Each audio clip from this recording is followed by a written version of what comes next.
സെക്രട്ടേറിയറ്റിൽ മന്ത്രി പി രാജീവിന്റെ ഓഫീസിന് സമീപം തീപിടുത്തം. അഡീഷണൽ പ്രൈവറ്റ് സെക്രട്ടറിയുടെ ഓഫീസ് കത്തി നശിച്ചു. കെൽട്രോൺ അടക്കമുള്ള വിവാദ വിഷയങ്ങളുടെ ഫയലുകൾ നാശനഷ്ടമില്ലെന്ന് മന്ത്രി പി രാജീവ് പറഞ്ഞു. ഇന്ന് രാവിലെ 7:55 കൂടിയാണ് തീപിടുത്തമുണ്ടാകുന്നത്. AC-യിൽ നിന്നും തീ കർട്ടനിലേക്കും സീലിംഗിലേക്കും പടരുകയായിരുന്നു.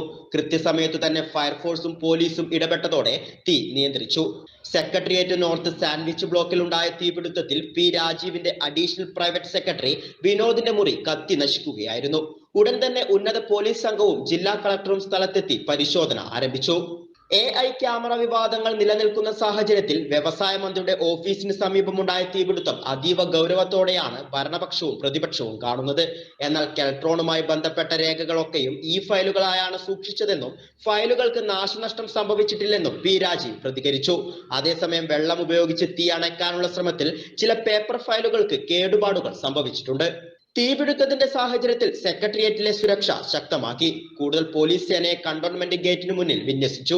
സെക്രട്ടേറിയറ്റിന് അകത്തേക്ക് കടക്കുന്നവരുടെ ID കാർഡുകൾ പരിശോധിച്ചതിനു ശേഷം മാത്രമേ പ്രവേശനം അനുവദിക്കുന്നുള്ളൂ.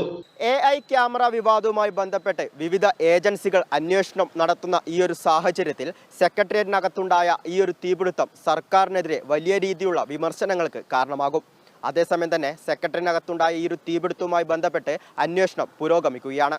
ക്യാമറമാൻ മിഥുൻ ചാത്തോത്തിനോടൊപ്പം അമൽനാഥ്, കേരള വിഷൻ ന്യൂസ്, തിരുവനന്തപുരം.